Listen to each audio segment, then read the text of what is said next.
Hello. So season 2, you're just like shocking us all every episode. Any other little tidbits for the people who haven't seen anything? Well, I just said, yeah, some of us who have seen some stuff. Yeah, it's all cliffhanger endings from here on out. So, yeah, last night was even a soft landing, and that was the reveal of Waverly telling Wynonna she may not be an Earp. I love that stuff, you know, I was really influenced by Lost. I think, I just think it's really fun. We have so much pleasure with our fandom, live tweeting together, it's very interactive. I like the yells and the screams. I think it's unusual to have an entertainment experience like that now for this younger generation. I'm only 22, but for those who are older. I'm 21. Oh yeah, oh you. But really, right, that's what makes it fun. I think it's a comic book. It comes from a comic book. I want it to feel like a comic book where you can't wait to get to the next panel, and then when you get to the end, you can't wait to rush out and buy the next issue. So, you know, as long as it's earned, yes.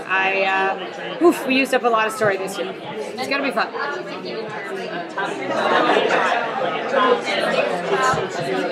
Right. I'm thinking a lot of things. I'm thinking that as crazy a genre show as our genre show is, we take a lot of pride in keeping the characters grounded and making their decisions consistent with who they are as characters. I also think the reality is it's an incredibly dangerous situation for a child. I think also we've encountered a lot of demons, so whether it's a human baby is up for grabs. I just want all the decisions made forward to make everybody feel something. So I'm going to say about that. Why did you decide to go with the pregnancy storyline instead of? You know what? We honestly considered all options. We truly did. But when we did the math, like Melanie's Grafano gave birth, I think 4 days after our last day of shooting. If you want to know what a real life superhero looks like, that's our answer. So when you really look at it, even if you look like Melanie, 9 months is 9 months. And this is not a sitcom. I didn't want her carrying increasingly large loads of laundry when the demons invade the homestead. I wanted her kicking some demon ass, and she wanted that too. I really wanted the audience to know the show was still going to be the same. She still had a job to do. And I also felt like maybe that story hadn't been told before a pregnant superhero. And I mean, I know Gal Gadot was pregnant, but not on screen. And Sci-Fi got really excited about that. Honestly, they could not have been more conscious about it. I just think Wynonna's a character who doesn't always get a lot of choices, so this seemed in line, too, with her destiny. Destiny is constantly trying to screw her over and make choices for her, but every day Wynonna gets up and tries to fight again and make her own choices. So we actually felt we could do the story we had set out with her pregnant, which was really interesting. We didn't have to change that much. Yeah. So you've had some really excellent the story of all the characters. Thank you. Thank you. But you built yeah.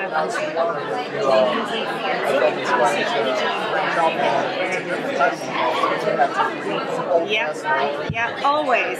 Mythology is the hard part, right? Because you want to be able to tell it without it being exposition or you drowning in it. Same with backstory. How do you tell mythology or backstory, but using the characters everyone has shown up to kind of see? Everything comes back to the Earp curse. That's what I'll say. We know the rules of the curse, and early on I did lay out a lot of the story of the Earp curse, so I feel like we have enough to kind of parcel it out for years. But certainly when you talk to Bo, the tradition of the comic book is they encountered all sorts of mythology. They fought mummies, and there's an amazing Aztec warrior princess character called Valdez in the comic who's this badass. So I feel like our show certainly could support that. But it is a Western, and I'm interested in that kind of world, I would say. So, North American mythology, how about that? Yeah.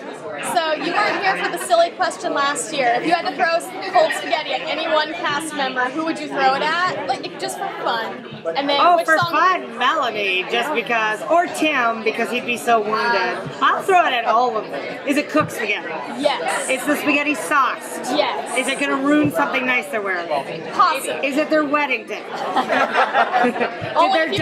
Did their dog just die? These are the writing room questions. I need to know. I can't just commit. And then if you had to do karaoke, like with any of the cast characters, what song would you sing? Character or cast? Both. Not Dominique, because she can sing too good, and I'd be like, I'm just gonna sit over here and beatbox. You know what? Maybe Shamir, because he's such a fun DJ and such a great dancer and has quite a presence. Maybe him. I want to take everything.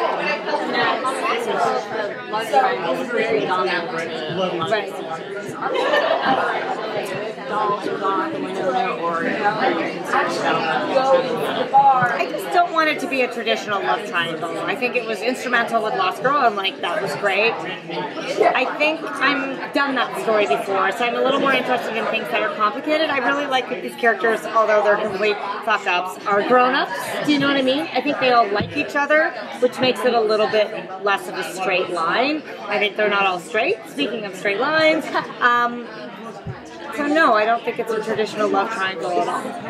And I'm not that interested in shipping wars, certainly with the boys. I just feel it's been done. So you can ship whoever you want, though. That's fine. And you can ship the boys together. That's fine. We've been loving all the bromance with the boys. Oh, I know, right? They're there for each other. But that almost makes it more heartbreaking too, because they don't hate each other now, and it's almost more difficult. So it's like I like angst or something. Yeah. So how's it been with all the new cast members and creating new characters? What was your favorite moment to write for them? I love all of them. I think one of my favorite things that happened, she's not at the con, but Danny Kind, who plays Mercedes, was really fun because such a trooper. Because the truth is, don't tell anyone I said this, but I didn't totally know where we were going with her character with the widows. I kind of did, but she signed up to play one character, and then she's like, okay, so what now? I'm in like Victorian garb, and my face has been stolen, and I was like, just go with it, just go with it. So just her commitment every episode to kind of embracing it and getting to play something so different than what she thought she was going to play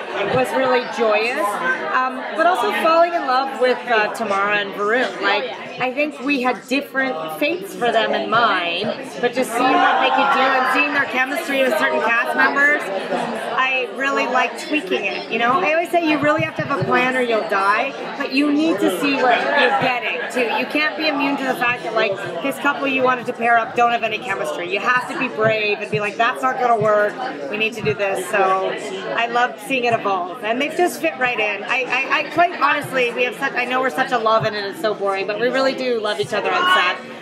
So we have a no jerks rule with my casting director. Like, I'm honestly like, bring me a B+ actor versus an A+ actor who's a jerk. So. And I think you got those A+. I think so. Oh, it's all gonna go downhill if we get another season. Egos through the roof. I don't know. Just keep yelling at them.